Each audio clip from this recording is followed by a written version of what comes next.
जय रघुवीर समर्थ श्रीमत दासबोध दशक 11वा भीम दशक समास तिसरा सिक्वान निरूपण श्रीराम समर्थ श्रीराम समर्थ बहुत जन्मांचा सेवट नरदेह सापडे अवचट येथे वर्तावे चोखट नीती न्याये।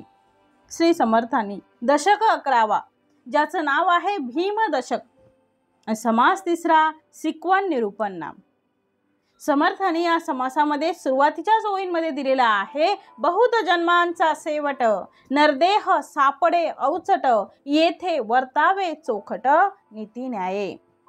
म्हणजे समर्थांनी म्हटलंय अनेक जन्मांच्या शेवटी अचानक नरदेह लाभतो, बहुत जन्मांचा सेवट नरदेह सापडे अवचट आणि म्हणून नरदेहात कशाने कसं वागायचं तर नीती न्यायाने येथे वर्तावे चोखट नीती न्याये। म्हणून नरदेहात नीती न्यायाने शुद्ध आचरण करून त्याचं सार्थक करावं, कारण नरदेह सहसा मिळत नाही। समर्थ म्हणून म्हणतात आहे की जर नरदेह मिळायचा असेल तर समत्कृत्य म्हणजे पाप आणि पुण्य हे समान झालं पाहिजे, तेव्हा आपल्याला नरदेहाची प्राप्ती होते। म्हणून म्हटलंय बहुत जन्मांच्या अंती होय नरदेहाची प्राप्ती येथे न होता ज्ञाने सद्गती गर्भवास सुखेना। म्हणून लक्षात घ्या समर्थ आम्हाला म्हणतायत की गर्भवास चुकवायचा असेल तर ज्ञानाशिवाय मुक्ती प्राप्त होऊ शकत नाही, कारण नरदेह मिळणे हा सहसा शक्य नाही। म्हणून नरदेह मिळणे ही आपल्याला लागलेली एक लॉटरीच आहे हो। म्हणून आम्हाला ज्ञान प्राप्त झालं पाहिजे, ज्ञानातून मुक्त होतो मनुष्य। अज्ञानी माणसाला ज्ञान प्राप्त झालं की तो मुक्त होतो आणि म्हणून अज्ञानामुळे तो त्याचं कर्म जो करतो त्या कर्मातून अधिकाधिक तो बांधला जातो। ज्याप्रमाणे तो कोशातला जो किडा असतो तो स्वतःलाच बांधत नेतो। तो कातडीचंच उदाहरण घ्या, ती घरामध्ये आपल्या असते, ती मध्ये अडकते, पण तिच्या घरामध्ये तिच्या लाळेतूनच ती सगळं तयार करते आणि त्यातूनच ती बांधली जाते। जीव सुद्धा तसाच आहे, तो त्याचं जे कर्म करतो आणि त्या कर्मामध्येच तो अडकतो आणि तो कर्म पुढच्या जन्मीचा आजच करून ठेवतो, ती साठवण करून ठेवतो। म्हणून समर्थ म्हणा ज्ञानाशिवाय मुक्त झाला हे कधीही शक्य नाही, म्हणून ज्ञान सगळ्यात महत्वाचं आहे। आणि म्हणून ते म्हटले आहे की ज्ञान प्राप्त करा, कशासाठी गर्भवास नरदेही घडे ऐसे हे सर्वथा न घडे अकस्मात भोगणे पडे पुण्य नीच योनी। म्हणजे समर्थ म्हणतात की या जन्मामध्ये जे आपण कर्म करतो आहे आणि पुढचा जन्म आम्हाला पुन्हा नरदेहाचा प्राप्त होईल असं सांगता येत नाही। याचं कारण असं आहे की नरदेह पुन्हा पुन्हा मिळत नाही, म्हणून म्हटलंय बहुत जन्मांचा सेवट बहुत जन्मांच्या शेवटी 83 लक्ष जीव योनीच्या नंतर नरदेह सापडे अवचट येथे वर्तावे चोखट नीती न्याय। मग आता तुम्हाला नरदेह भेटलेला आहे, नरदेहाची प्राप्ती झालेली आहे, नरदेह नावाची आपल्याला लॉटरी लागलेली आहे, तर या लॉटरीचं सार्थक कसं करावं हे आपल्यावर अवलंबून आहे। आपण काय करतो, भौतिक साधनांमध्ये अडकून जातो, भौतिक सुविधांमध्ये अडकून जातो, परंतु ज्या परमेश्वराने आपल्याला इथपर्यंत आणलेला आहे, ज्या परमेश्वराची पूजा करण्यासाठी आपण आलेलो आहोत, कोहम कोहम पहिल्यांदा सोहम सोहम आणि बाहेर आल्यावर कोहम कोहम। मग समर्थ म्हणतात आता नरदेह मिळाला आहे ना, एवढा उत्तमाचा नरदेह मिळालाय, 2 कान, दोन डोळे चांगले दिलेत, 2 पाय चांगले दिलेत, 2 हात चांगले दिलेत, एवढं सुंदर शरीर उत्तमाचं शरीर आपल्याला दिलेलं जर आहे तर त्या शरीराचं सार्थक कसं करायचं हे ज्यानं त्यानं ठरवलं पाहिजे, कारण नरदेह हे पुन्हा मिळत नाही। नरदेह एकदाच मिळतो आणि आता केलेल्या जे काही पाप पुण्य जी असतील ती आपल्याला पुन्हा नरदेह मिळेल आणि त्या जन्मात मी फेडेल असं होऊ शकत नाही। म्हणून नरदेह मिळण्यासाठी अनेक जन्मांचा सेवट। म्हणून समर्थ पुढे म्हणतात आहे की गर्भवास नरदेही घडे ऐसे हे सर्वथा न घडे अकस्मात भोगणे पडे पुन्हा नीच योनी। म्हणजे पुढचा जन्म आम्हाला नरदेहच कसं काय मिळेल? नाही मिळू शकत. असं आपण सांगू शकत नाही की पुढचा देह आमचा जो आहे तो नरदेहाचा आहे. याचं कारण असं आहे की नरदेह पुन्हा पुन्हा मिळत नाही. म्हणून समर्थाने म्हटलंय बहुत जन्मांच्या शेवटी, बहुत जन्मांचा शेवट नरदेहाची प्राप्ती होती. नरदेह हे मुक्तीचं द्वार आहे आणि या नरदेहातूनच माणसाला मुक्त होता येतं. आणि नरदेहच आम्ही जर सार्थक केला नाही तर पुन्हा आम्हाला मिळणारा जन्म हा नरदेहच प्राप्त होईल असं खात्रीलायक आपल्याला सांगता येत नाही. कदाचित आम्हाला पुन्हा खालच्या योनीमध्ये जावं लागेल. पुनरपि जननम पुनरपि मरणम पुनरपि जननी जठरे शयनम अशी अवस्था आमची होऊन जाईल. आणि म्हणून तुम्ही ज्ञान प्राप्त करा आणि ज्ञानातून तुम्ही मुक्त व्हा असं समर्थ सांगत आहे. म्हणून म्हटले ऐसा निश्चय शास्त्रांतरी बहुत केला बहुतांपरी नरदेह संसारी परम दुर्लभ असे. म्हणून शास्त्रामध्ये नरदेह दुर्लभ सांगितलेला आहे. 3 गोष्टी दुर्लभम दुर्लभम दुर्लभम सांगितलेल्या आहे आद्य शंकराचार्याने. पहिलं म्हणजे आहे मनुष्यत्व. माणूस होणं हे दुर्लभ आहे. माणसं जन्माला येतात हो, नरदेह मिळतो, त्याबद्दल वाद नाही. नरदेह किती जणांना मिळालेला आहे. परंतु मनुष्यत्वम म्हणजे माणूस होणं दुर्लभ आहे. म्हणून म्हटलंय माणसाने माणसाशी माणसा, माणसाने माणसाशी माणसा समवागणे. म्हणजे माणूस माणसाशी माणसाप्रमाणे वागला तरच तो माणूस आहे हो. म्हणून परमेश्वराने सगळे जीव उत्पन्न केलेत स्वतःच्या एका कल्पनेने. पण त्यामध्ये सर्वात उत्तम कोण आहे, सर्वात उत्तम सर्वश्रेष्ठ कोण आहे तर तो नरदेह आहे. आणि त्याच्या जवळ विचारशक्ती आहे, विवेक शक्ती आहे, बुद्धी आहे, प्रगती त्याला करता येते. आपल्या उन्नतीचा मार्ग तो स्वतः निवडू शकतो. आणि असं करत असताना नरदेहामध्ये येऊन माणसाने आपल्या मुक्तीचा विचार करू नये, प्रगतीचा विचार करू नये, ज्ञानाचा विचार करू नये. याचा अर्थ नरदेहामध्ये येऊन तुम्ही खऱ्या अर्थाने तुम्ही नरदेहाचा उपयोग करत नाहीत. उलट समर्थ म्हणतात त्या नरदेहामध्ये म्हणजे त्या नरदेहाला पुन्हा तुम्ही नीच योनीमध्ये परत टाकता. कारण पुढचा जन्म सांगता येत नाही हो. पुढचा जन्म आपण सांगू शकत नाही. आमच्याकडनं आज जर सत्कर्म घडलं नाही, आमच्याकडनं आज जर ज्ञानप्राप्ती घडली नाही तर आमची पुन्हा घसरण होईल हे नराने लक्षात ठेवावं. आणि आम्ही ज्ञान प्राप्त करावं. कारण ज्ञानासारखं जगात दुसरं पवित्र जगात काहीच नाही. म्हणून समर्थाने म्हटले जर मुक्त व्हायचं असेल तर पाप पुण्य समत्व घडे तरीच नरदेह जोडे. एरवी हा जन्म न घडे हे व्यास वचन भागवती. खूप सुंदर ओवी आहे तो. काय म्हटलंय? पाप पुण्य समत्व घडे तरीच नरदेह जोडे. म्हणजे नरदेह कशामुळे भेटतो? पाप पुण्य समत्व झाल्यामुळे, समान झाल्यामुळे. एरवी हा जन्म न घडे हे व्यास वचन भागवती. हे वचन कोणाचं आहे? व्यासांचं आहे. भागवतामध्ये असं वचन आलेलं आहे की नरदेह माणसाला तेव्हा प्राप्त होतो जेव्हा पाप आणि पुण्य हे सारखं होतं, समप्रमाणात होतं. या दोघांची समता घडते तेव्हा हा नरदेह आपल्याला प्राप्त होतो. म्हणजे 84 लक्ष जीवयोनी आहे. या सर्व जीवयोनीमध्ये या सगळ्या जीवयोनींना भोगयोनी असं म्हणतात. आपण जे दुष्कर्म करतो त्यानंतर आपल्याला ज्या भोगयोनी भोगाव्या लागतात त्या भोगाव्याच लागतात. आणि त्या यांचा सगळ्यांचा फेरा पूर्ण झाला की मग नरदेह प्राप्त होतो. एक एक योनी कोटी कोटी फेरा तेव्हा लागे वारा मानवाचा. असा हा दुर्लभ असलेला नरदेह. आम्ही या नरदेहाचं सार्थक करणं हे आमचं कर्तव्य आहे. म्हणून म्हटलं नरदेह माध्यम सुलभम सदुर्लभम प्लम सुकल्पम गुरु कर्णधारणम मयानुकूलेन नभ स्वस्ते रितम पुमानुभवाबिन न तरे स आत्महा. नरदेह माध्यम हे कसं आहे? सुलभम दुर्लभम, नरदेह कसा आहे तर तो मुळामध्ये दुर्लभच आहे, पण ईश्वर कृपेने, श्री सद्गुरु कृपेने, समर्थ कृपेने आज आम्हाला नरदेह उत्तमाचा प्राप्त झालेला आहे आणि आज आपण उत्तमाचं श्रवण करत आहोत, श्री समर्थांचं श्रवण करत आहोत, विवरण करत आहोत. हे फक्त श्री सद्गुरु कृपा आहे. कारण नरदेह मिळणं शक्य, एका वेळ नरदेह मिळेल, पण त्या नरदेहामध्ये काय करावं, कशाचे चरण कोणाचे चरण धरावे, कशाच्या चरणी लीन व्हावं आणि कशाच्या संगतीत राहावं हे सुद्धा कळणं महत्त्वाचं आहे. नरदेह जर मिळाला, एक लॉटरी लागली, परंतु त्याचा उपयोग कसा करायचा, हा नरदेह उत्तमाचा कसा घालवायचा हे जर आपल्याला कळलेलं असेल, आपण जर संत संगतीमध्ये असू तर खरंच त्या नरदेहाचं सार्थक झालं या जन्मी असं समजावं आपण.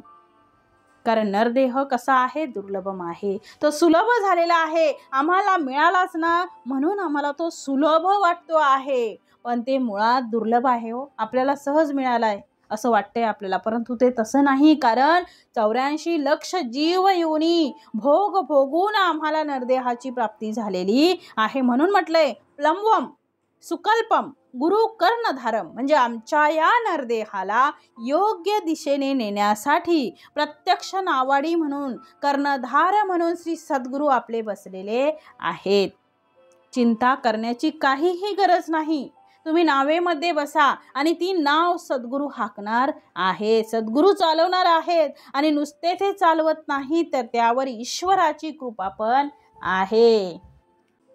ईश्वर कृपा कशी आहे तर मायानुकूलेन. आता माझ्या अनुकूल असं इथे वातावरण तयार झालेलं आहे आणि वाराही त्या नावेने योग्य दिशेने घेऊन जाण्यासाठी तो सहाय्यक झालेला आहे. नाव ज्या दिशेने जाते आहे त्याच्या विरुद्ध दिशेने जर वारा येत असेल तर त्या नावेला पलीकडच्या तिल्यावर जाणं त्रासदायक होतं, परंतु नावाड्यालाही त्याचा त्रास होतो.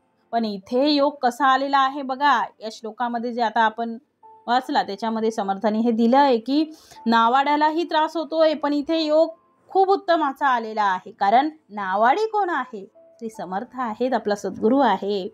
नरदेह प्राप्त झाला आणि त्या नरदेहाला मार्गदर्शन करणारे श्री सद्गुरू कर्णधार प्राप्त झाले. ईश्वर कृपा ही झाली आणि आमची नाव त्या वाऱ्याने आपोआपच ढकलावी, त्याप्रमाणे बिना सायास आता ती नाव सुद्धा चालते आहे. हे कोणामुळे, फक्त एक श्री सद्गुरू चरणामुळे. कारण नरदेह तर प्राप्त झाला, परंतु त्याचा नावाडी कोण आहे, श्री सद्गुरू आहेत, प्रत्यक्ष भगवंत आहे. मग भगवंताने जर आपली नाव चालवायला घेतली आहे तर आपण निश्चिंत त्या नावेत बसावं आणि जय सद्गुरू म्हणून पुढे चालावं. मग समर्थ म्हणतायत ती ईश्वर कृपा ही झाली, कर्णधार मिळाला आणि आमची नाव त्या वाऱ्याने आपोआपच ढकलावी, त्याप्रमाणे बिना सायास आता ती नाव सुद्धा चालते आहे. मार्गदर्शक सद्गुरू बसलेले आहेत. असं असताना जर आम्ही आमच्या हिताचा विचार केला नाही, आमच्या जन्माचं जर सार्थक व्हावं यासाठी आम्ही काही प्रयत्न केला नाही, जो दुर्लभ असलेला देह नरदेह झालेला असताना सुद्धा आम्ही त्याची काळजी घेतली नाही, आम्ही त्या संधीचं सोनं जर केलं नाही तर समर्थ म्हणतात आहे की पुन्हा तो आत्मा कसा होऊन जाईल, पुन्हा न तरेस आत्मा पुमान भवानी न तरेस आत्मा, म्हणजे तो आत्मा कसा तरून जाईल, त्या आत्म्याचा उद्धार कसा होईल, आमचं जीवन धन्य कसं होईल, होणार नाही. म्हणून या सगळ्या गोष्टी जर आम्हाला उपलब्ध झालेल्या आहेत तर आम्ही वेळीच त्याचा विचार केला पाहिजे. त्या नावेत बसलेलो आहे ना, काहीही चिंता नाही. नावाडी कोण आहे, श्री सद्गुरू आहेत. श्रीराम जय जय राम. फक्त आपलं स्मरण आपण चालू ठेवावं. नेणारा भगवंतच आहे आणि आणणाराही भगवंतच आहे. त्या भगवंता चरणी लीन व्हावं, त्याच्याशिवाय सुंदर सोबती आपल्या कोणीही असू शकत नाही. कारण सद्गुरूंनी एवढं प्रेम आपल्यावर कोणीच करू शकत नाही. प्रत्येक प्रसंगातून अलगद उचलण्याचं सामर्थ्य ते सद्गुरूंकडे आहे. पिकलेलं पान सुद्धा त्याच्या परवानगीशिवाय, श्री सद्गुरूंच्या परवानगीशिवाय खाली पडत नाही. केवढं सामर्थ्य आहे. आणि आपण मनुष्यावर याच्या त्याच्यावर विश्वास ठेवण्यापेक्षा आपल्या गुरूंवर, आपल्या सद्गुरूंवर, आपल्या ईश्वरावर आपली नितांत श्रद्धा असावी. म्हणून समर्थ म्हणतात या सगळ्या गोष्टी जर आम्हाला उपलब्ध झालेल्या आहेत तर आम्ही वेळीच त्याचा विचार केला पाहिजे आणि त्याचा फायदा करून घेतला पाहिजे. कारण नरदेह म्हणजे एक सुवर्ण संधी आहे हो, मनी कांचन योग आहे. एका बाजूला नरदेह प्राप्त झालेला आहे आणि दुसऱ्या बाजूला सत्संगती आहे आणि मनामध्ये आमच्या मुमुक्षत्व आहे. म्हणून 3 गोष्टी ज्या दुर्लभ सांगितलेल्या आहेत त्यापैकी मनुष्यत्वम, मुमुक्षत्वम, महापुरुष संश्रयहाशा, या तिघांचा संगम आमच्या जीवनात झाला आणि आम्हाला फक्त आता मनाला फक्त तिथे तयार करायचं आहे. त्या दिशेने जाण्यासाठी आपल्याला प्रवृत्त त्याला करायचं आहे. म्हणून समर्थांनी हे सगळं सांगितलेलं आहे. कारण नरदेह मिळणं हे सहजासहजी ते शक्य नाही. म्हणून समर्थांनी दिलेलं आहे पुढे, बहुत जन्मांचा सेवट नरदेह सापडे अवचट, येथे वर्तावे चौकट नीती न्याये. समर्थांनी या समासाचं नावच शिकवण नाम दिलेलं आहे हो. कोणाला शिकवले जाते तर मनुष्याला शिकवले जाते हो. माणसाला आयुष्य मिळालं ते किती, शतवर्षे वयने मिले, 100 वर्षाचं आयुष्य मिळालं. पण त्या 100 वर्षाच्या आयुष्यामध्ये आम्ही जन्मापासून ते मरेपर्यंत आम्ही आमचं जर हित केलेलं नाही तर ते प्राप्त झालेलं जे आयुष्य आहे ते आम्ही वाया घातलं असं समजावं. आणि म्हणूनच जर तर भारतीय संस्कृतीमध्ये 4 प्रकारचे आश्रम आहेत. त्या आश्रमामध्ये त्या गोष्टी जर केल्या तर आमचं संपूर्ण आयुष्य सार्थकी लागतं. पहिला आश्रम आहे ब्रह्मचर्य आश्रम, ज्यामध्ये आपण अध्ययन करावं, ज्ञानप्राप्ती करावी, बलोपासना करावी. आणि तो आश्रम जन्मापासून ते 25 पर्यंत आहे, म्हणजे वयाच्या 25 वर्षापर्यंत आहे. आणि त्या आश्रमामध्ये राहून निष्ठेने त्याचा अभ्यास करावा. आणि दुसरा आश्रम सांगितलाय गृहस्थ आश्रम. यामध्ये जे मूल्य आम्ही ब्रह्मचर्य आश्रमामध्ये संपादन केली त्या मूल्यांची जोपासना करण्याचं काम म्हणजे गृहस्थ आश्रम आहे.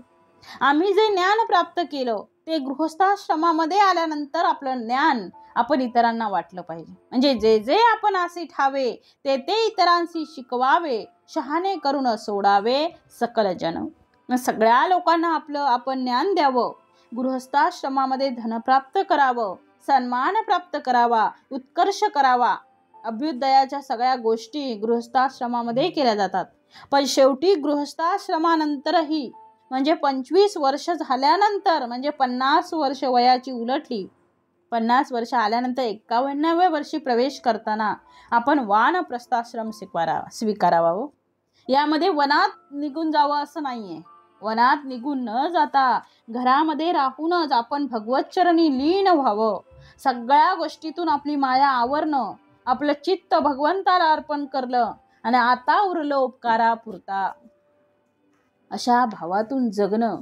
आणि पैलतीराची आठवण ठेवून आपल्याला नरदेहाचं कल्याण करायचं आहे म्हणून भगवत उपासना करणं, हे वानप्रस्थाश्रमाचं उद्देश म्हणजे हा उद्देश आहे. त्यामध्ये अधिकाधिक पुण्य करावं, पुण्यकर्म करावी, ग्रंथ अध्ययन करावे, संत संगती धरावी. आणि यामधून आम्ही गृहस्थाश्रमानंतर वानप्रस्थाश्रम धन्य करू शकतो.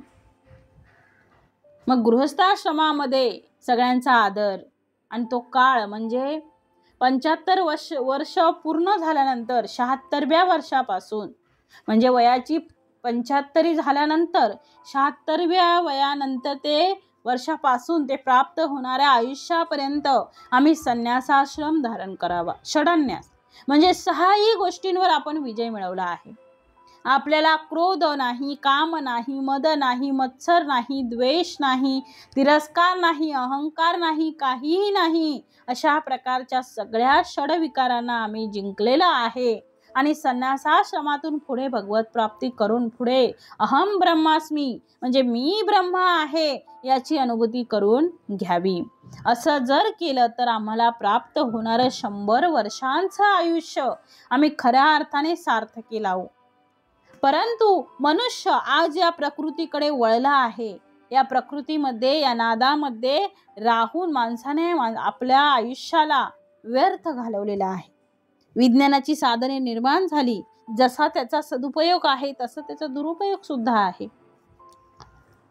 म्हणजे जर आपण विवेकी असू तर आम्ही कुठल्याही वस्तूला किती महत्त्व द्यावं हे आपल्या लक्षात येतं. आणि समर्थांनी या समासामध्ये माणसाची एक आदर्श दिनचर्या असावी यावर भर दिलेला आहे.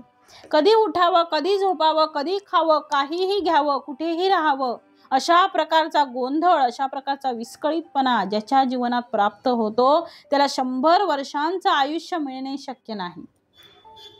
आणि जरी मिळत असलं तरी सुद्धा त्याचा सदुपयोग नाही. कामी विषयांकडे आमचं चित्त लावून केवळ विषय भोगांमध्ये संपूर्ण आयुष्य खर्च करणं, यासाठी आम्हाला भगवंताने नरदेह दिलेला नाही. नरदेह यासाठी भगवंताने आम्हाला दिलेला आहे की यामध्ये राहून आम्ही आमच्याबरोबर इतरांचा सुद्धा उत्कर्ष करू शकतो. म्हणून समर्थांनी या समासामध्ये या सगळ्यांचा विचार केला. दिनचर्या कशी असावी आणि त्या दिनचर्येमध्ये प्राप्त होणारा जो वेळ आहे त्या प्राप्त वेळात आम्हाला कामं करावी लागतात. त्यात काम्य कर्म म्हणजे पोटासाठी कामं करावी लागतात. ती काम्य कर्म जी आहेत ते निष्ठेने करावी आणि इतर कामे करतानाही आपण सावधता बाळगावी. त्यानंतर भगवंताचं चिंतन हा आपल्या दिनचर्येचा भाग असला पाहिजे. आपण ज्यावेळी श्रवण करतो तो अर्धा तास किंवा 1 तास जो आहे तो आपला धन्य होतो आहे, तो आपल्या दोघांचाही होतो आहे. म्हणून अशा प्रकारे अर्ध्या तासाचं किंवा 1 तासाचं जे काही चिंतन आम्ही करतो, तसं समर्थ म्हणतात अर्ध्या तासाचं वाचन भगवंतासाठी, भक्तीसाठी काही वाचनही आपण करावं. तासभरामध्ये काही पूजा अर्चा कराव्या, काही नामस्मरण यावर लक्ष केंद्रित करावं. अशा प्रकारे दिवसातून तास 2 तास तरी किमान आम्ही आमच्यासाठी दिला पाहिजे. आरोग्य व्यायामासाठी अर्धा तास दिला पाहिजे. अशा प्रकारचा बोध समर्थ या समासात आपल्याला देत आहेत. समर्थांनी कोणाला शत्रू म्हटलंय तर समर्थांनी आळसाला शत्रू म्हटलेला आहे. आणि दुसरा समर्थांचा शत्रू म्हणजे दुच्छितपणा. समर्थांना एक तर आळस आवडत नाही आणि दुसरा आहे दुच्छितपणा. म्हणजे समर्थ सांगतात आहे की जियो तो ऐसा जियो जैसा सब कुछ तुम्हारा है और मरो तो ऐसा मरो जैसा तुम्हारा कुछ भी नहीं है.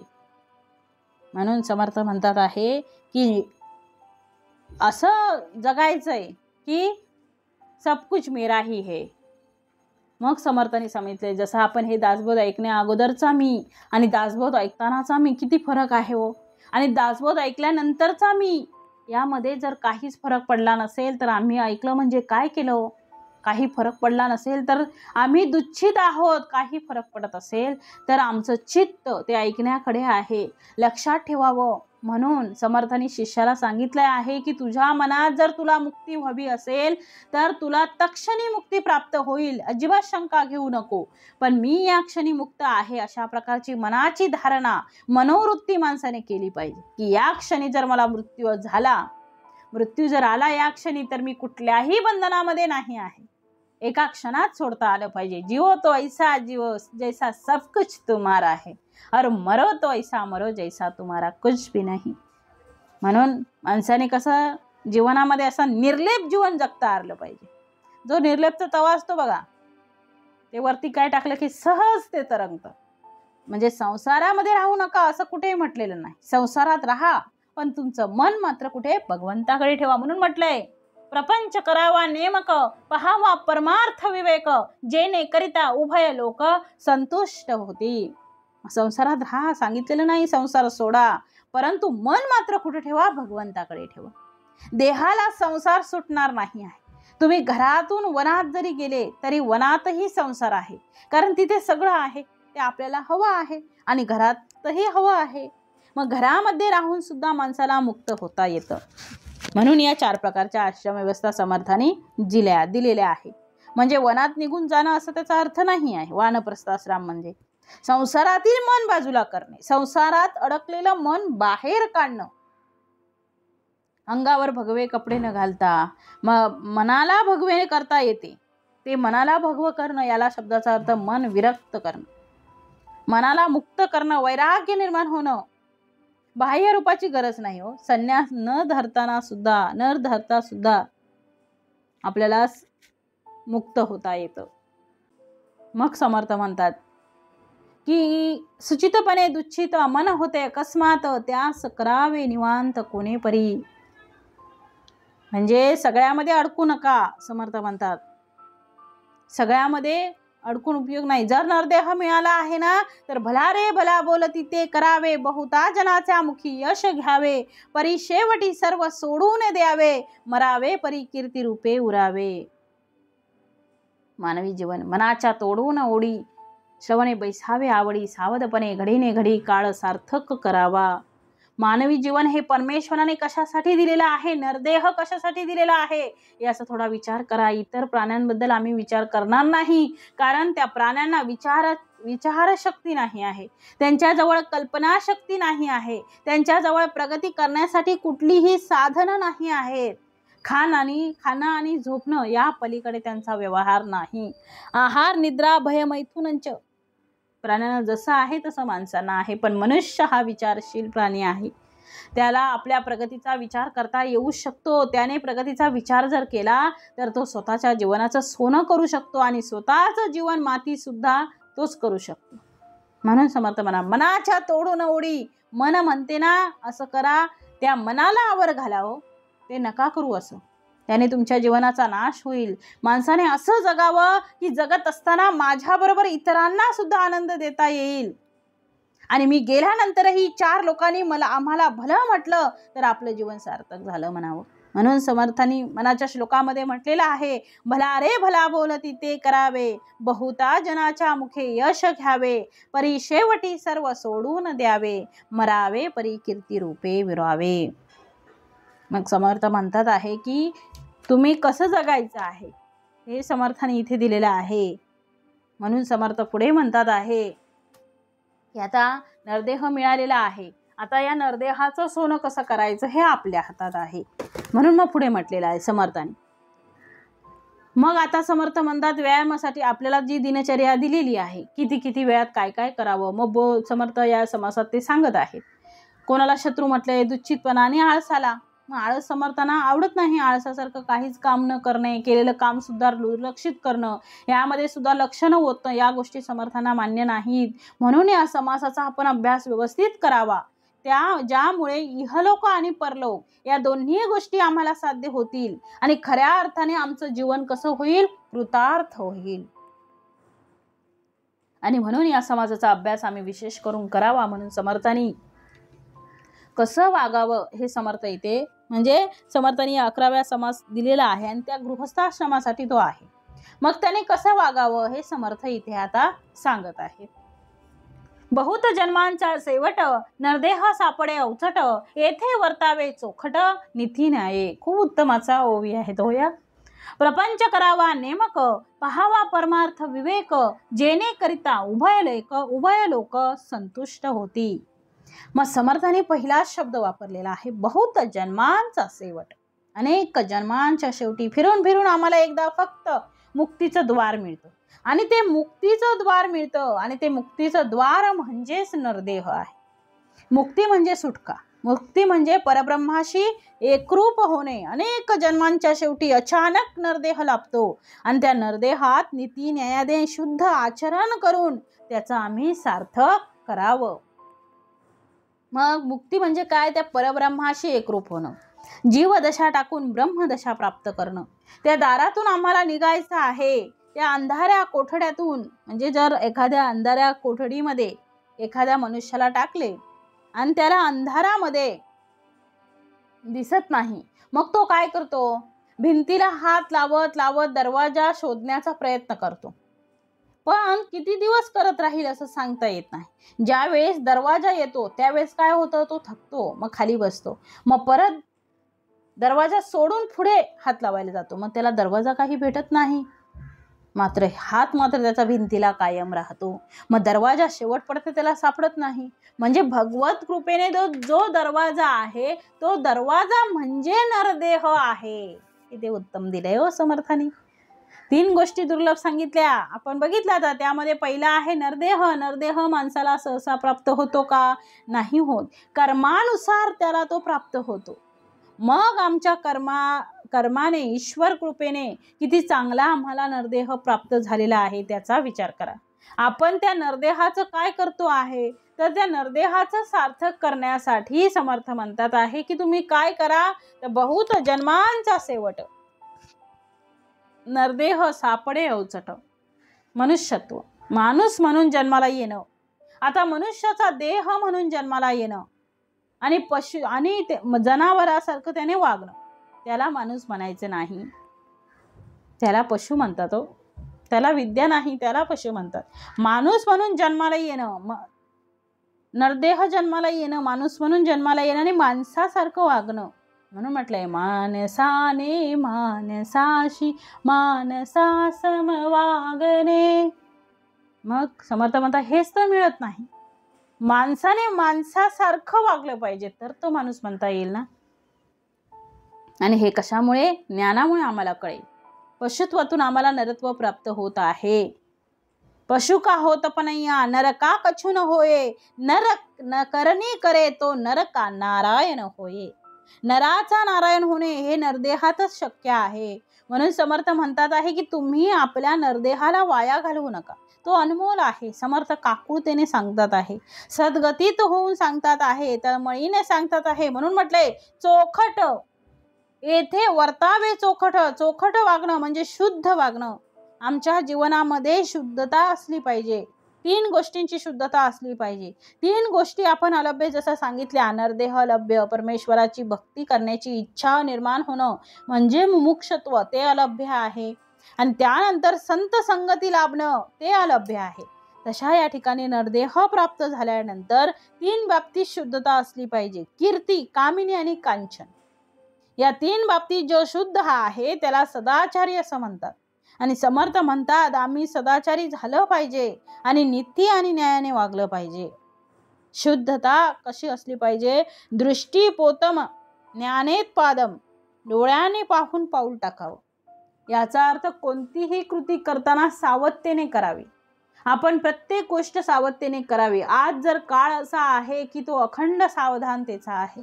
दुसरं म्हणजे गाळून पाणी प्यावं. जगातील कुठलीही गोष्ट जर स्वीकारायची असेल तर ती शुद्ध स्वीकारावी. विवेक बुद्धीचे वस्त्र वापरून ज्ञान प्राप्त केलं पाहिजे. ते गाळून निघालं पाहिजे. शुद्ध असेल तेवढं मिळालं पाहिजे. वाईट आहे ते टाकता आलं पाहिजे. त्यालाच विवेक असं म्हणतात. सत्य आमच्या वाणीने बोललं पाहिजे. ते सत्य नुसतं बोलून चालणार नाही, ते आचरण करावं लागेल. मन पोतम समाचरे, मनाने काय शुद्ध आचरण करावं. म्हणून समर्थ म्हणतायत की आम्हाला नरदेह प्राप्त झाला, पण तो नरजन्म प्राप्त होऊन त्याचं सार्थक होणार नाही. तर नरजन्मानंतर त्या नरजन्माला, त्या नराला आपल्याला नारायणामध्ये रूपांतर करण्यासाठी योग्य अशी आम्हाला दिशा मिळाली पाहिजे असं समर्थ म्हणतात आहे. म्हणून पुढे दिले आहे, प्रपंच करावा नेमक, पहावा परमार्थ विवेक, जेणे करिता उभय लोक संतुष्ट होती. मग समर्थ म्हणतात आहे आता की प्रपंच करावा नेमक. माणसाने प्रपंच ही नीती नियमाने करून प्रपंच करावा नेमक, पहावा परमार्थ विवेक. म्हणजे माणसाने प्रपंच ही नीती नियमाने वागून अगदी व्यवस्थित करावा आणि पहावा परमार्थ विवेक, जेणे करता उभय लोक संतुष्ट होती. मग परमार्थ संबंधीचाही विचार करावा. आणि असं केल्याने काय होईल? जेणे करिता उभय लोक संतुष्ट होती. उभय म्हणजे 2. जेणे करता उभय लोक, आता काय आहे तर इह लोक एक आणि परलोक, दोन्हीकडे सुख लागतं, संतुष्ट होती. मग प्रपंच करत असताना नीती न्यायाचा विचार केला पाहिजे. काय योग्य आहे, काय अयोग्य आहे त्याचा विचार केला पाहिजे. तोही चोखटपणे विचार केला पाहिजे. याचा अर्थ शुद्धतेचा विचार करून केला पाहिजे. म्हणून आपला संपूर्ण आदर्श हा कर्मयोग आहे. मग कर्मयोगामध्ये कुठे कुठे आम्हाला कर्म करावे लागते आणि कुठले कुठले आदर्श आम्हाला उभे करावे लागतात. तर व्यक्तीचं कुटुंब आहे ते चांगलं असलं पाहिजे. त्या कुटुंबामध्ये आई वडील आहेत, बहीण भाऊ आहेत, त्यांच्यावर सगळ्यांवर चांगले संस्कार आहेत. त्यांनी आपापल्या घरामध्ये राहून उत्तम भगवंताची भक्ती केलेली आहे, ज्ञान साधनाही केलेली आहे. असं आदर्श कुटुंब असलं पाहिजे. समर्थाने सांगितलं जर आदर्श कुटुंब असेल तर त्यातून आदर्श समाज निर्माण होईल. त्या आदर्श समाजातून पुढे आदर्श राष्ट्र निर्माण होईल. म्हणून सर्वात पहिलं आपलं कुटुंब आदर्श असलं पाहिजे. आणि ते कुटुंब आदर्श याचा अर्थ जो गृहस्थ आहे त्याने आपल्या धर्माचं पालन उत्तम केलं पाहिजे. म्हणून समर्थ म्हणतात प्रपंच करावा नेमक. प्रपंच नेमका करावा, नेमक करावा, नेमका करावा म्हणजे व्यवस्थित करावा आणि तो करत असताना किती करावा याचा अंदाज त्याला असला पाहिजे. आधी प्रपंच करावा लागतो आणि प्रपंचातील जे गुण आहे तेच गुण आपल्याला परमार्थामध्ये उपयोगही पडतात. जसं ज्याला उत्तम घर झाडता येतं, ज्याला उत्तम घर झाडता येतं, ज्याला उत्तम भांडी घासता येतात, ज्याला उत्तम कपडे धुता येतात, ज्याला उत्तम घर सांभाळता येतं, तोच उत्तम पूजा करू शकतो. जर तो व्यवस्थित काम करू शकत नाही तर तो व्यवस्थित पूजाही करू शकत नाही. प्रपंच आणि परमार्थ याचा उत्तम समन्वय असला पाहिजे. नुसता प्रपंच करत बसला तर आयुष्य व्यर्थ जाईल आणि नुसता परमार्थाचा विचार केला तरी सुद्धा त्याला अन्न खायला मिळणार नाही. म्हणून प्रपंच सांडून परमार्थ करीशी तरीही यमयातना भोगीशी. म्हणजे प्रपंच सांडून जर आम्ही नुसतं परमार्थाकडे गेलो तरी आम्हाला अन्न सुद्धा खायला मिळणार नाही. म्हणून प्रपंच सांभाळावा आणि त्या प्रपंचाबरोबरच परमार्थ करावा. म्हणून समर्थ म्हणतात आहे प्रपंच करावा नेमक, पहावा परमार्थ विवेक, जेणे करिता उभय लोक संतुष्ट होती. मग इहलोक आणि परलोक हे दोघंही कसे होतील? संतुष्ट झाले पाहिजेत.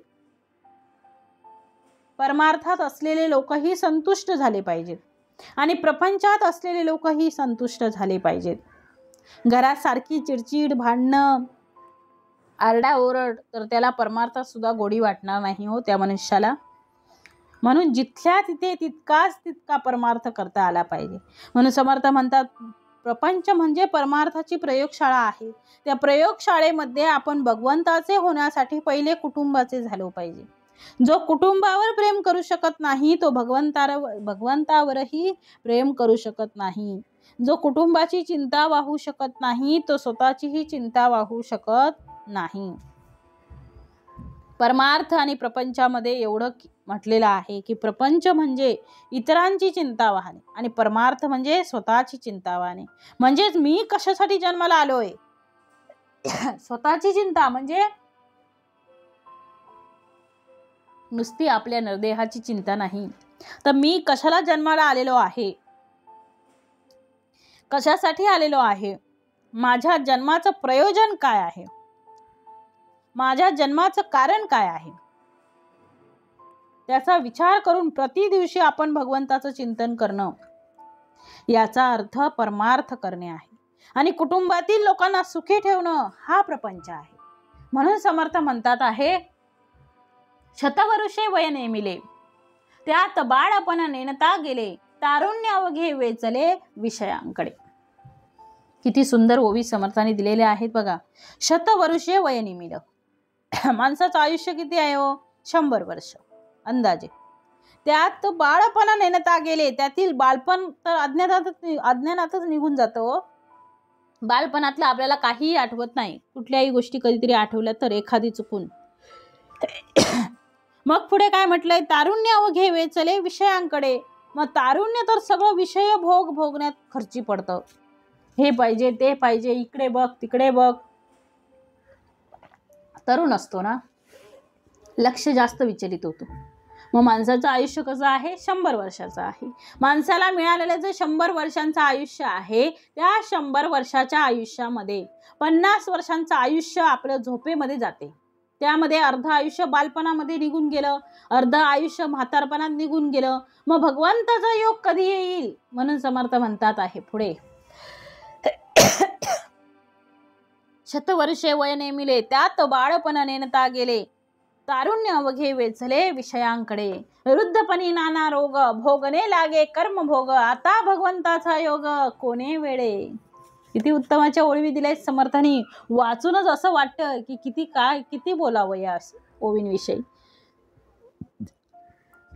खूप उत्तमाच्या ओवी दिल्या आहेत.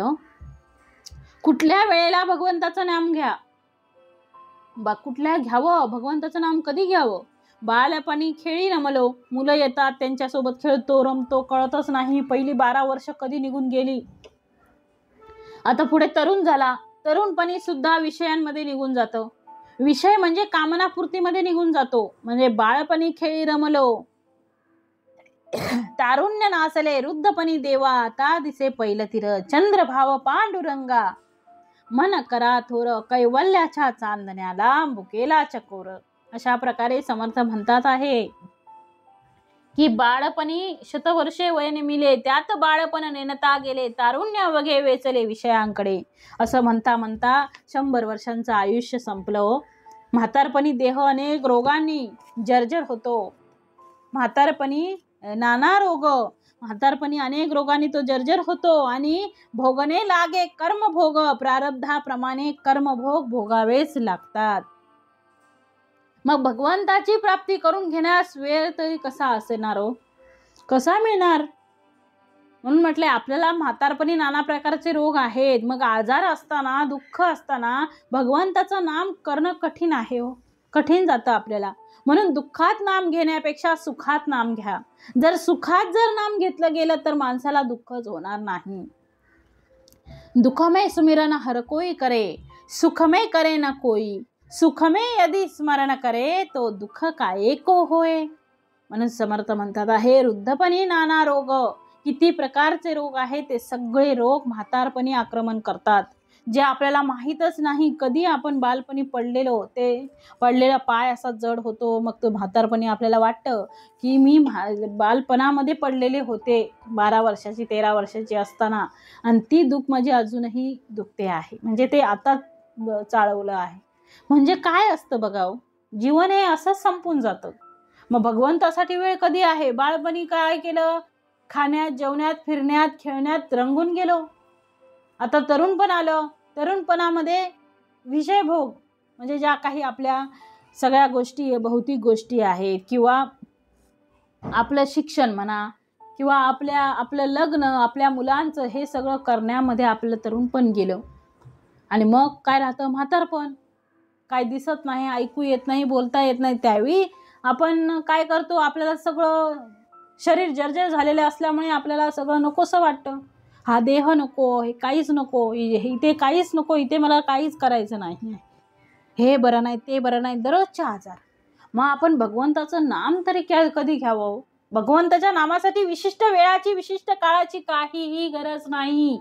तुम्ही कुठेही बसता, उठता, झोपता, भगवंताचं नाम घेतलं पाहिजे. दुःखात जर भगवंताचं नाम घेतलात तर अगोदरच आपला देह कष्टाने भरलेला आहे, मग कसं काय त्याचं नाम येईल? म्हणून सुखात नाम घ्या. म्हणजे सुखातलं नाम घेतलेलं नाम जे आहे ते अगदी उत्तमाचं, आनंदाने आपण नाम घेऊ. मग दुःखात सुद्धा आपल्याला सहज नाम आपल्या मुखातून निघू शकतं. आपल्याला ते आटापिटा काही करायची गरज नाही, मुद्दाम तिथे बसण्याची ही गरज नाही. कारण भगवंताचं स्मरण आपण सुखात एवढं केलेलं आहे की आपण कुठेही गेलं, जरी आपल्याला कितीही भोग भोगायचे असले, कितीही दुःख असलं, तरी नामस्मरण, जे स्मरण आहे देवाचं, भगवंताचं जे स्मरण आहे, ते आपण कधीच विसरू शकत नाही.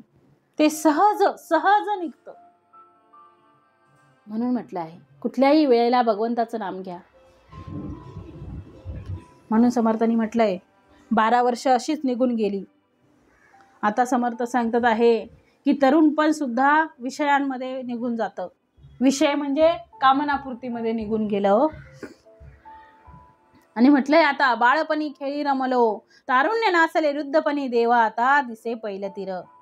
म्हणून आता समर्थ म्हणतात वृद्धपणी नाना रोग लागले, ते सगळं रोग म्हातारपणी आक्रमण करतात. भोगणे लागे कर्मभोग. आम्ही जे काही गतकर्म केलेलं आहे ते कर्माचं प्रायचित्त आपल्याला पुढे कर्माच्या फळाच्या माध्यमातून म्हातारपणी भोगावे लागते. काही या जन्मी भोगावं लागतं आणि राहिलेलं पुढच्या जन्मी भोगावं लागतं. आणि त्या भोगण्यावरूनच आम्हाला आमचा पुढचा जन्म निश्चित होतो. आता भगवंताचा योग कोणे वेळे, अशा प्रकारे भगवंत कधी प्राप्त होईल सांगता येत नाही हो. म्हणून म्हटलंय समर्थांनी इथे आता भगवंताचा योग कोणे वेळे, म्हणजे प्रारब्धाप्रमाणे कर्मभोग भोगावंच लागतात. पण भगवंताची प्राप्ती करून घेण्यास वेळ तरी कसा मिळणार? पण समर्थ म्हणतात आता भगवंताचा योग कोणे वेळे, अशा प्रकारे भगवंत कधी प्राप्त होईल सांगता येत नाही. म्हणून समर्थ म्हणतात भगवंत प्राप्तीसाठी आधी प्रपंच आणि मग परमार्थ. आधी म्हणजे अगोदर प्रपंच उत्तम करा. म्हणून समर्थांनी जी आदर्श दिनचर्या दिली आहे त्या दिनचर्येमध्ये आधी भगवंताचं नाव घ्या प्रातःकाळी उठावं, काही पाठांतर करावं, यथानुशक्ती आठवावं, सर्वोत्तमासे. सकाळी लवकर उठून आपलं भगवंताचं नाम घेतलं पाहिजे, आधी म्हणजे दिवसाच्या सुरुवातीला. आणि मग पुढे समर्थ म्हणतात आहे, राजिक दैविक उदेग चिंता अन्न वस्त्र देह ममता नाना प्रसंगे अवचिता जन्म गेला. जन्म कसा गेला? काय माणसाचे जीवन जाते हो? राज आश्रयामध्ये जातो मनुष्य, राजयोगी असतो, झोपून जातो, खाओ पिओ ऐश करो, मजा करो. काही वेळा चिंतेमध्ये आपलं आयुष्य निघून जातं. काही मनुष्य बघा, काही माणसं एवढी चिंतेमध्ये असतात की ती पूर्ण डिप्रेशनमध्ये गेलेली असते. त्यांना बघून असं वाटतं काय लोकांचं टेन्शन असतील हो, काही लोकांची काय टेन्शन असतील. त्याचा तोची जाणे बाबा. आम्हाला तर भगवंत भेटलाय, असा भगवंत भेटलाय जो आपल्याला इथून उद्धरून नेणार आहे. त्याच्यामुळे आपल्याला कशाचीही भीती वाटत नाही. परंतु काही देह असे बघितले की मन एकदम आकसून जातं. मनाला एकदम चिंता पडते की समर्था एवढं पण टेन्शन काय असावं. म्हणजे कोणाकोणाला किती दुःख आहे, रोग लागतात, कोणी काही उद्वेगी असतील, काही यामध्ये माणसांचं आयुष्य निघून जातं. भगवंताचं नामही घ्यायला वेळ मिळत नाही. आपल्याला तर भगवंताने किती वेळ दिलेला आहे. त्याचं स्मरण, त्याचंच नामस्मरण, त्याचंच विवरण, त्याचंच श्रवण, त्याचंच कीर्तन किती उत्तमाचं आहे हो. काय समर्थांनी देह घडवायला घेतलेला आहे. ज्याचं नामस्मरण करावं त्याचं नामस्मरण सहज होतं आहे, त्याचं कीर्तन ते सहज करून घेतात आहे, त्याचं श्रवण उत्तमाचं करून घेतात आहे, त्याचं चिंतन मनन निजध्यास सगळं उत्तमाचं होतं आहे. काही माणसांना मुद्दाम बसावं लागतं आहे. म्हणजे देह समर्थांनी घडवायला घेतलेला आहे, फक्त आपण त्यामध्ये उतरलो पाहिजे. आपली निस्सीम भक्ती तिथे दिसली पाहिजे. आपण भगवंताची आठवण काढली पाहिजे. जसं आता आपण भगवंताची आठवण करतो, आपल्या म्हातारपणी भगवंत आपली आठवण काढणार आहे, भगवंत आपल्या भेटीसाठी येणार आहे. त्याला मुद्दाम बोलवायची, मुद्दाम बसायची गरज लागणार नाही. कारण सकळ करणे जगदीशाचे. चिंतेमध्ये आपलं आयुष्य निघून जातं, नाना रोग लागतात, काही उद्वेग असतात, यामध्ये माणसाचं आयुष्य निघून जातं. भगवंताचं नाम कधी घ्यायचं? तुम्ही प्रपंच करत असताना तुम्ही पहिलं विहित कर्म उत्तम करा, आणि ते करत असताना ते मनापासून करा. स्वयंपाक करत असताना सुद्धा जी सुगरण असते करणारी, ती स्वयंपाक घरात पूर्ण लक्ष होते. स्वयंपाक जसं जरा बिघडला तरी घरातील लोक बोलतात, बघा आज तुझं काही स्वयंपाकात लक्ष नव्हतं. म्हणजे स्वयंपाक सुद्धा करत असताना मन जर तिथे स्वयंपाकात नसेल तर पदार्थ उत्तम होत नाही. तसं प्रपंच आम्हाला उत्तम करता आला पाहिजे. तो पुढे फिका होत जाणार आहे. तो प्रपंच टाकून द्यावा लागणार आहे. परमार्थ आमच्याबरोबर शेवटी राहणार आहे. हे जरी सत्य असलं तरी सुद्धा प्रपंच हा उत्तमच करता आला पाहिजे. रोजची रांगोळी आपण घरासमोर काढतो. दिवाळीच्या दिवसात सुद्धा आम्ही जेव्हा रांगोळी काढतो, त्या रांगोळीमध्ये किती रंग भरतो बघा, किती सुंदर नटवतो. पण काढणाऱ्याला माहीत असतं की ती रांगोळी आजचाच दिवस आहे, उद्या पुसली जाणार आहे. मग एवढं असताना आम्ही तिथे एवढा वेळ का खर्च करावा? तसं आम्ही प्रपंच करताना हा जरी टाकायचा असला तरी सुद्धा तो उत्तम करता आला पाहिजे. आणि तो उत्तम करण्यासाठी तो मन लावून करावा लागतो. म्हणून अशा प्रकारे समर्थ म्हणतात आहे की तुम्ही प्रपंचामध्ये लक्ष द्या, प्रपंचामध्ये लक्ष घाला. ज्याला धड प्रपंच जमत नाही त्याला धड परमार्थही जमणार नाही. म्हणून समर्थांनी म्हटलंय आधी आपण प्रपंच उत्तमाचा करावा. मग प्रपंच करत असताना आपली दिनचर्या कशी असली पाहिजे यासाठी समर्थांनी या समासाची विशेष रचना केलेली आहे.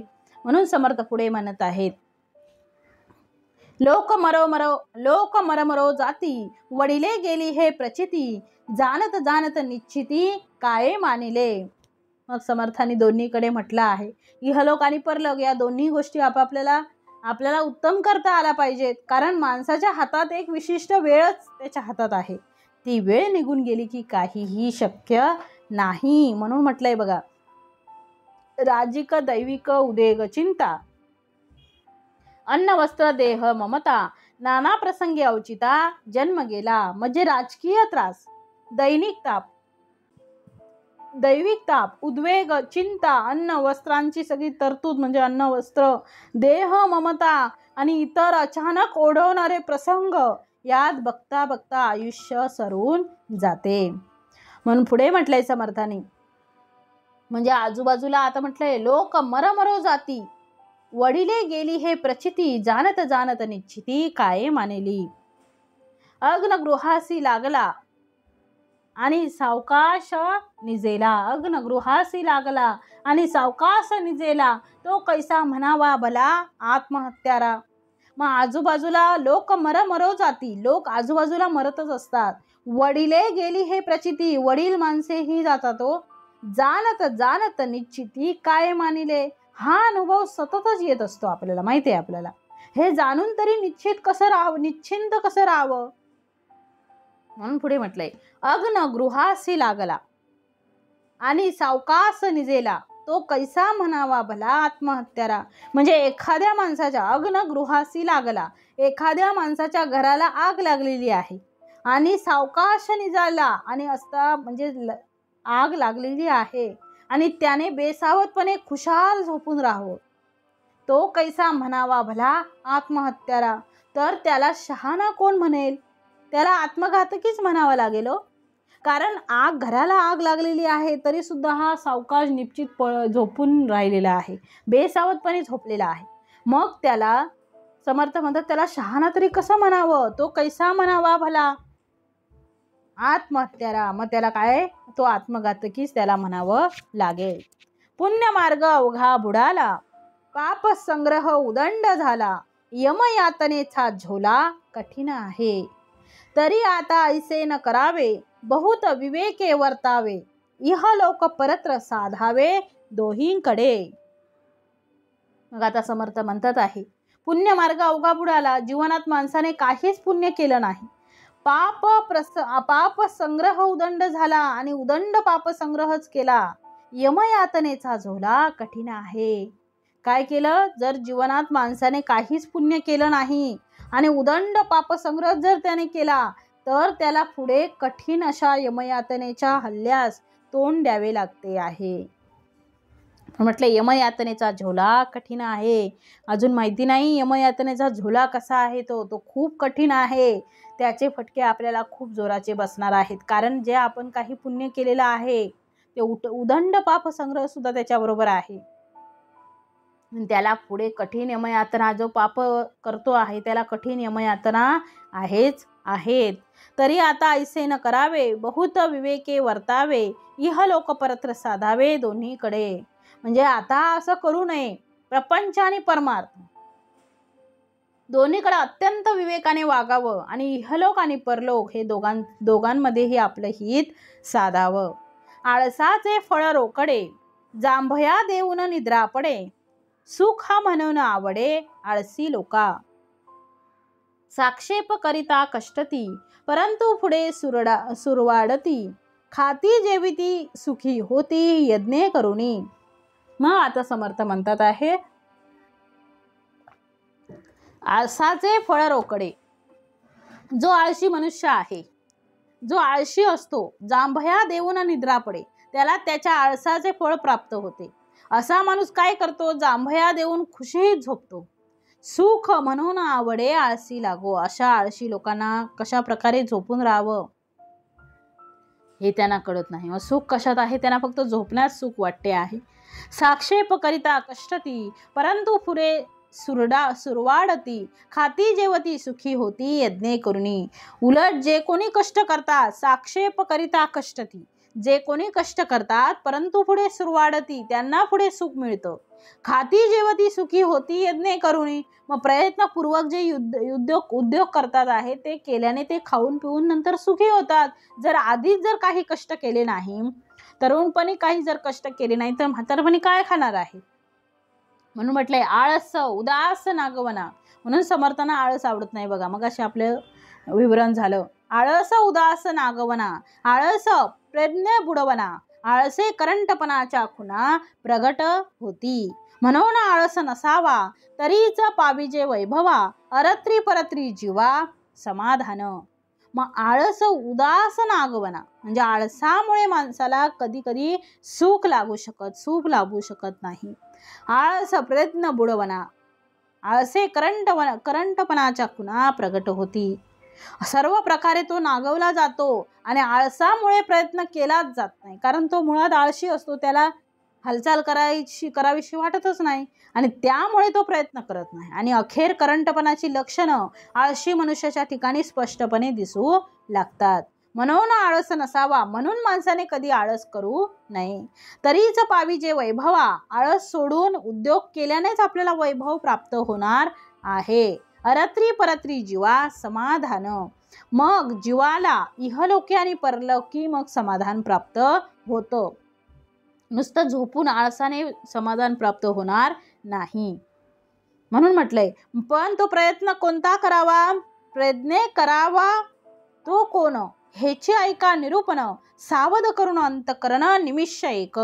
काय सांगितले समर्थांनी? पण तो प्रयत्न कोणता करावा याचं निरूपण आता क्षणभर मी तुम्हाला सांगतोय. ते तुम्ही चित्त एकाग्र करून सावधपणे ऐका. सावध करून अंतकरण निमिष एक. प्रातःकाळी उठावे. आता त्यांनी दिनचर्या दिलेली आहे समर्थांनी. प्रातःकाळी उठावे, काही पाठांतर करावे, यथानशक्ती आठवावे सर्वोत्तमासी. मग दिशेकडे जावे, जे कोणासीच नव्हे ठावे. शौच आचमन करावे, निर्मळ जळे. मग समर्थाने आता शिकवण नाम, समासाचं नावच शिकवण नाम आहे व शिकवण केलेली आहे. दैनंदिनी कशी असावी, आपला दैनंदिन रोजचा जो आपला दिनक्रम आहे, दिनचर्या आहे, ती कशी असावी, उत्तम दिनचर्या, ते समर्थाने इथं दिलेले आहे बघा. समर्थ आपल्याला लहान मुलासारखं, समर्थ आपली आई आहे व आणि आपल्या आईला माहिती आहे आपल्या मुलाला काय पाहिजे आहे, आपल्या मुलांना कशाची गरज आहे. म्हणून आपली आई जी आहे ती चिऊ काऊचा घास जशी भरवते, तसं समर्थ अगदी सुरुवातीपासूनचं, अगदी सगळ्यात छोट्या छोट्या गोष्टीपासून ते आपल्याला सगळं सांगत आहेत. मनुष्याने कसं वागावं, कसं राहावं, कशी दिनचर्या असावी, सगळं उत्तमाचं देत आहे. आपणच कमी पडतो. समर्थ भरपूर देतात आहे. आपला देव परमेश्वर आपल्याला उदंड देतो आहे, परंतु आपली झोळी मात्र कशी आहे, फाटकीच आहे. म्हणून जसं समर्थ देतात आहे तसं आपण भरून भरून घ्यावं आणि त्यांच्या पावलावर पाऊल टाकून चालत राहावं. म्हणून म्हटलंय, प्रातःकाळी उठावे. रोज प्रातःकाळी उठावं, लवकर उठावं, सकाळी लवकर उठावं आणि काय करावं? काही पाठांतर करावे, नित्य काहीतरी पाठांतर करावं. यथानशक्ती आठवावे सर्वोत्तमासी. मग आणि यथाशक्ती सगळं काही जे वाचलेलं आहे, पाठांतर केलेलं आहे ते आठवावं सर्वोत्तमासी. मग दिशेकडे जावे, मग गावाबाहेर लांब कुठेतरी शौचास जावे, जे कोणाशीच नसे ठावे, जे कोणालाच ठाव नाही तिथं गावाबाहेर लांब जावं. परंतु आता काय तशी जायची गरज नाही, कारण ज्याच्या त्याच्या घरात आता उत्तमाची सोय आहे. शौच आचमन करावे, निर्मळ जळे. स्वच्छ पाण्याने हातपाय धुवून आचमन करावं.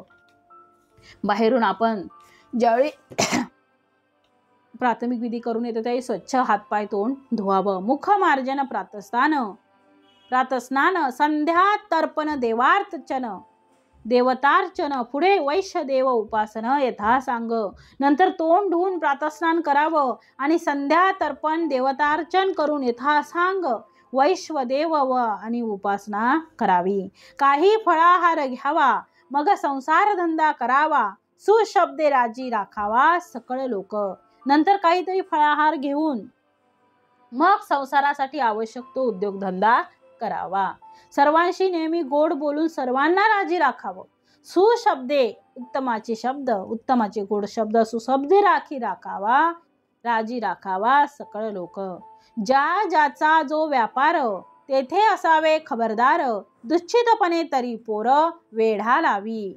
मग ज्याचा जो काही व्यापार धंदा असेल तो अत्यंत दक्षतेने तेथे असावे खबरदार, अत्यंत दक्षतेने सावधपणे करावा. तेथे बेसावधपणा केल्यास एखादं पोरही फसवू शकेल हे ध्यानी घ्यावं. म्हणजे किती ओवी समर्थांनी उत्तमाचे दिले आहेत बघा. समर्थ म्हणतायत, जो काही तुम्ही व्यापार करताय तो कसा करावा, त्याच्यात कसं असावं, खबरदार असावं. दुच्छितपणे तरी पोरं वेढा लावी, म्हणजे एखादं छोटं मुलंही, एखादं पोरही फसवू शकल हे आपल्या ध्यानी राखून आपण तो व्यवस्थित करावा. चुके ठके विसरे सांडी. समर्थ म्हणतायत, चुके ठके विसरे सांडी, आठवण झाली या चरफडी, दुच्छित आळसाची रोकडी प्रचित पहा. मग आता म्हटलंय, जो माणूस चुकतो, फसतो, विसरतो, वस्तू नाहीतर पदार्थ हरवतो, नंतर आठवण आल्यावर चरफडतो आणि त्याची फटफजिती होते. मग दुच्छितपणा आणि आळस यांच्या परिणामांमुळे अशी प्रचिती आपल्याला येते. मग त्यावेळी काय करावं? या कारणे सावधान एकाग्र असावे मन, तरी मग जेविता भोजन गोड वाटे. म्हणून माणसाने अत्यंत सावध असावं. जे काही करायचं असेल ते मन एकाग्र करून करावं. अशा रीतीने जर आपण उद्योगधंदा व्यवस्थित केला तर घरी आल्यावर भोजन केलं, जे काही भोजन करू ते आपल्याला गोडच लागतं. पुढे भोजन झाल्यावरी काही वाची चर्चा करी, एकांती जाऊन तिवरी नाना ग्रंथ. मग पुढे भोजन झाल्यावरही अनेक चांगल्या ग्रंथांचं वाचन करावं, त्यावर चर्चा करावी आणि नंतर एकांतात त्यावर मनन चिंतन करावं. तरीच प्राणी शहाणा होतो, नाही तरी मूर्खची राहतो. लोक खाती आपण पाहतो दैन्यवाना. त्याप्रमाणे केल्यानेच माणूस शहाणा होतो, नाहीतर तो मूर्खच राहतो. आणि मग लोक खात पीत असताना त्यांच्याकडे आशाळ भूतासारखा दैन्यवाना होऊन पाहत राहतो. म्हणजे तो त्यांच्याकडे तसा पाहत राहतो. ऐक सदैवपणाचे लक्षण, रिकामा जाऊ नेदी एक क्षण. प्रपंच व्यवसायाचे ज्ञान बरे पहा. आता भाग्यवंतांचे लक्षण सांगतो मी, ते ऐका. भाग्यवान असतो तो एक क्षणभरही रिकामा बसून राहत नाही. आपल्या प्रपंचासाठी जो व्यवसाय करतो त्याचे उत्तम ज्ञान तो संपादन करतो आणि तो सर्व वेळ आपला काय करतो? सार्थकी लावतो. काही मिळवी मग जेवी, गुंतल्या लोकांस उगवी. शरीर कारणी लावी काहीतरी. मग काही ना काही कमावल्याशिवाय जो खात नाही व अडलेल्या नडलेल्या लोकांना जो यथाशक्ती मदत करत असतो, असा मनुष्य खरोखरच आपल्या देहाचं काय करतो? सार्थक करतो. काही धर्मचर्चा पुराण, हरिकथा निरूपण. वाया जाऊ ने दीक्षण दोहीकडे. मग तो रोज काही ना काही धर्मचर्चा करतो, पुराण श्रवण करतो, हरिकथा आणि अध्यात्म निरूपण यात वेळ घालवतो. प्रपंच आणि परमार्थ दोन्हीकडे तो एक क्षणही वाया देऊ जात नाही. ऐसा जो सर्व सावध, त्याचा कैसा असेल खेद. विवेके तुटला संबंध देहबुद्धीचा. असा जो सर्व काळ सर्व विषयांबाबत अत्यंत सावध असतो, त्याला खेद होईलच कसा? सारासार विचाराने तो देहबुद्धीचा संबंध तोडून टाकतो. आहेत तुके देवाचे, ऐसे वर्तने निश्चयाचे. मूळ तुटे उद्वेगाचे, येणे रीती. मग जे काही आहे ते सर्व देवाचं आहे असा त्याच्या बुद्धीचा ठाम निश्चय झालेला असतो आणि त्याच अनुसरून तो वागत असल्याने उद्वेगाचं मूळ कारणच काय होतं? नाहीसं होतं. प्रपंची पाहिजे सुवर्ण, परमार्थी पंचीकरण. महावाक्याचे विवरण करिता सुटे. मग आता समर्थ पुढे म्हणतात आहे की प्रपंच उत्तम प्रकारे होण्यासाठी सुवर्णाची म्हणजे पैशाची आवश्यकता असते, तर परमार्थासाठी पंचीकरण जाणून घेणं आवश्यक आहे. आणि यानंतर तत्वमसी इत्यादी महावाक्यांचं मनन निजिध्यास आणि म्हणजेच विवरण केले असता आपल्याला मोक्ष प्राप्त होतो. कर्म उपासना आणि ज्ञान येणे राहे समाधान. परमार्थाचे जे साधन त्याची ऐकत जावे. समर्थांनी शेवटच्या ओळीमध्ये काय दिले? सुंदर ओवी दिली आहे. कर्म उपासना आणि ज्ञान येणे राहे समाधान. परमार्थाचे जे साधन त्याची ऐकत जावे. म्हणजे कर्म उपासना आणि ज्ञान यापैकी आपणास रुचेल ते परमार्थ साधन करावं आणि याच्या संबंधित सतत श्रवण करावं. म्हणजे आपल्याला जे शाश्वत आहे, जे दीर्घकाळ टिकणारं आहे, ज्याचा नाश कधीच नाही, असं शाश्वत समाधान आपल्याला प्राप्त होईल. इति श्री दासबोधे गुरु शिष्य संवादे शिकवण निरूपण नाम समास तिसरा. जय जय रघुवीर समर्थ.